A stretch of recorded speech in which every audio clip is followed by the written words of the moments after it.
Hello and welcome back to Doctor Who, The Cancelled Years.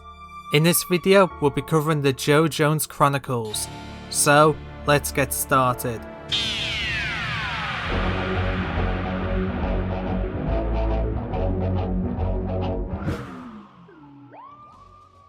The Jo Jones Chronicles would have been the third official spin-off after the Pyramid and Unit. Unlike those shows, however, this show would be aimed at children, more specifically the CBBC crowd. It would star Katie Manning as Jo Jones, where we see her dealing with alien threats. During her adventures she would be joined by her grandson, John, played by Tiger Drew Honey, and his friends Yasmin Garcia and Reese Lynch, played by Ruku Nahar and PSL Ascot. Jo would occasionally receive support from her husband, Cliff, as well as the unit regulars of the Damien Maloney and Gemma Redgrave era of Doctor Who. The show had been created by recently appointed Doctor Who showrunner Pete McTeague, however the show would be primarily run by writer Phil Ford. Each season would consist of 6 two-part stories, which would run for 30 minutes and would air twice weekly.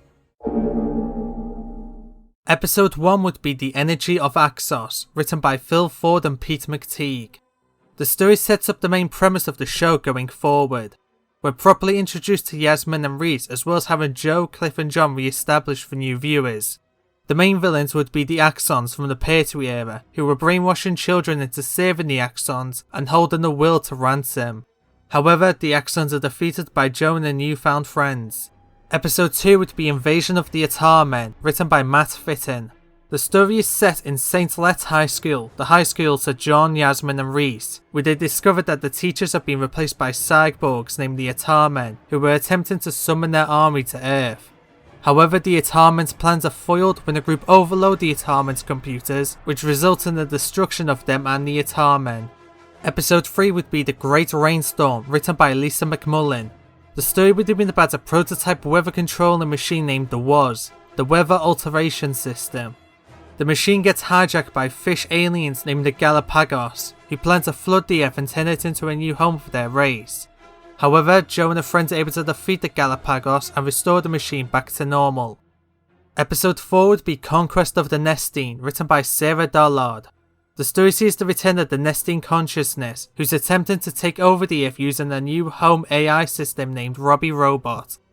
It turns out that these robots are actually transmitter signals, which the Nestene plans to use to activate all living plastic across the world.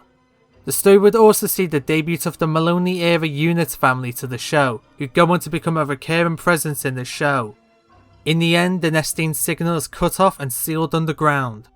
Episode 5 would be Mona Lisa's Revenge, written by Phil Ford. This is the Sarah Jane adventure story from our own universe, however without the inclusion of K9. Finally, episode 6 would be The Secret of Jo Jones, written by Phil Ford. The story sees Jo initially acting quite unnatural, so her friends decide to investigate. It turns out that she's been replaced by an Atarmen duplicate, who is the sole survivor from episode 2, and has been rebuilding an army of Atarmen to conquer the Earth. However, after Jo is found and rescued, she, her friends and unit are able to take down the Atarmen using an EMP. Now for Series 2, starting with The Phoenix Champion, written by Phil Ford. The story would have been about a TV show for teens named The Phoenix Champion, which is something similar to Total Wipeout. However, after John and Reese enter and win the show, we discovered that the show is actually a front for aliens known as the Askins, who brainwashed the winners of the show into saving them and taking them into space, where they plan to use the teens to help them fight in their war against their enemies, the Oxad. Eventually, however, the day is saved by Jo, Yasmin and Cliff, who return the abducted teens back to Earth and help the Oxad push back the Askins. Episode 2 would be The Glove of the Unqrail, written by Scott Hancock. The story sees Reese finding an alien glove in Jo's attic, which gives him the ability to order people to do as he wished. However, it turns out that there is more to this glove than it initially seems, as we learn that when Reese uses the glove, it slowly begins to fuse with him and will eventually turn him into an alien known as an Unqrail. However, Reese is saved by his friends when they help him remember who he was, which causes the memories to reassert his identity and return him back to normal. Episode 3 would be Praxeus, written by Pete McTeague. This is the Doctor Who story from our own universe, but tweaked to suit the format of the Jo Jones Chronicles. Episode 4 would be The Memory Cheats, written by Lisa McMullen.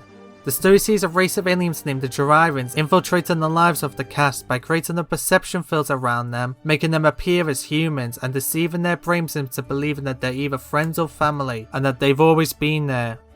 However, as the team tries to find the imposters, they realise that the Jurirans never appear in their memories, which involve alien invasion or adventures, which uncovers the Jurirans who were arrested by UNIT. Episode 5 would be The Lost Child, written by Phil Ford. The story would explore the backstory behind John, who we've been led to believe is the grandson of Joe and Cliff. However, it turns out that John is actually an alien known as a Bayman, as John's real parents, named Rain and Griff, come to Earth, and explain that they sent John away from their planet, Brosland, as there was a war going on. Now they say the war's over and they wish for John to come home, which John eventually does. However, upon arriving on Brosland, John quickly discovers that there was no war, and that his parents sent him away as they didn't want to deal with him. They then hypnotise John into becoming their own personal servant. However, this hypnosis is broken by Joe, who tries to contact John by a radio she gave him. John explains what's happened to him but is caught by his parents and imprisoned.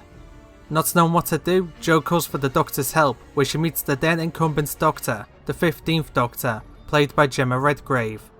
The Doctor takes her and Joe to Brosland, where they eventually save John from Rain and Griff and take him back to Earth. Finally, episode 6 would be New Mars, written by Phil Ford. The story would see the return of the Ice Warriors as well as Gina McKee's incarnation of the Master. The story sees the Master working with the Ice Warriors, who wish to freeze the Earth and turn the planet into a new Mars. However, these plans are foiled by Joe with her friends and UNIT, who wipe out the Ice Warriors with heat. Though in typical fashion, the Master escapes justice. Now for Series 3, starting with The Last Dalek, written by Phil Ford. The story sees an archaeological dig finding what they believe to be alien remains. It turns out that it's actually a Dalek mutant that's been buried for centuries, who possesses one of the archaeologists named Jane and plans to summon a Dalek army as well as destroying all humans on Earth.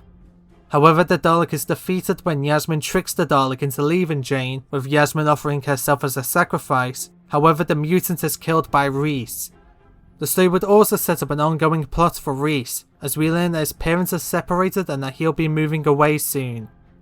Episode 2 would be Floor Zero, written by Pete McTeague.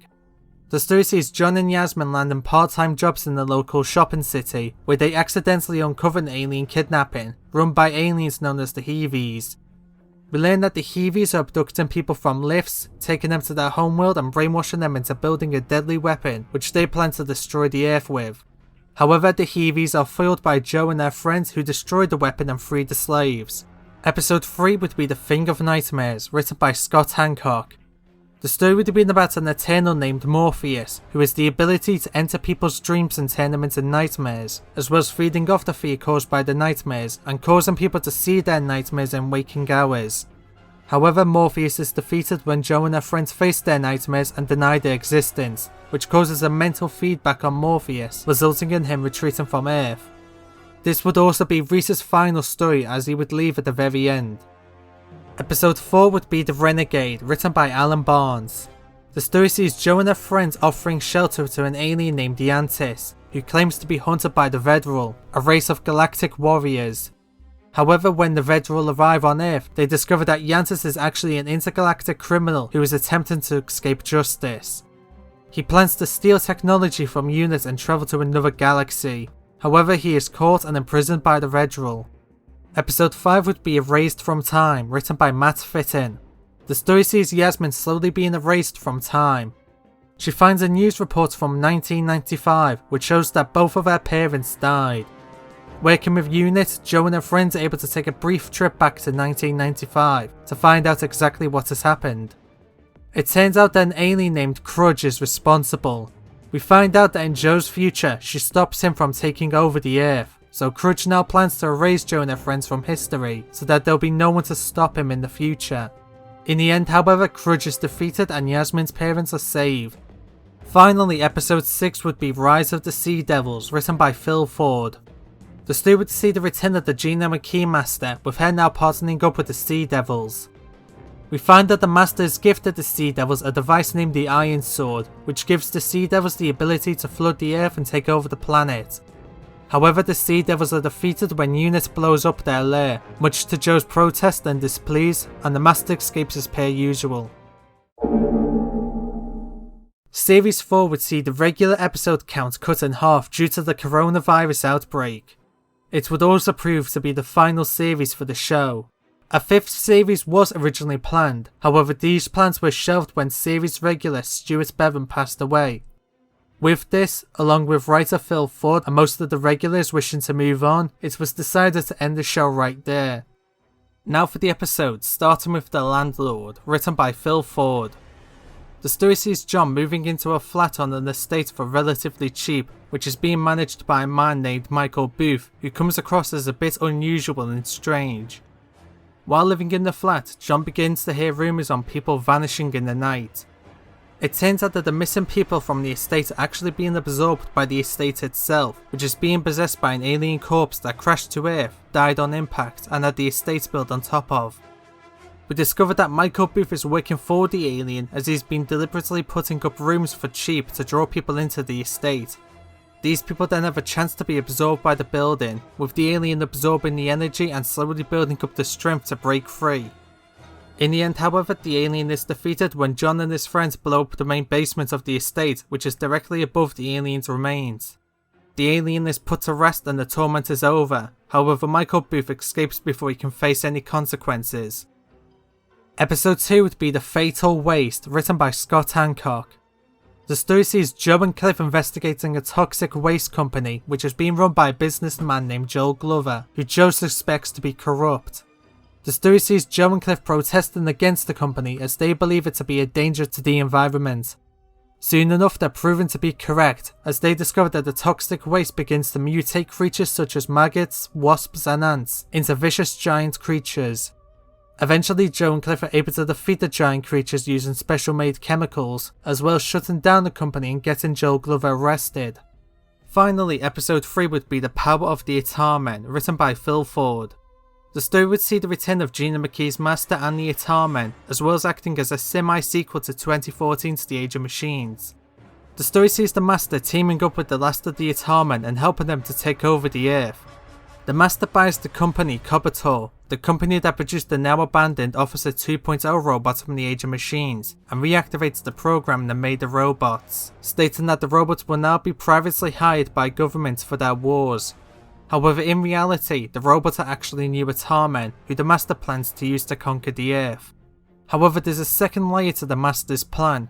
Once the conquest begins, she plans to build a giant computer which will host a god of the Atarmen named Main Drive, after being summoned to Earth. The Master claims to Main Drive that she wishes for it to control the Earth. However, in reality, she plans to merge herself with Main Drive, which would make her the most powerful being in the universe. However, the Master and the Atarmen are defeated by Joe along with her friends in Unit.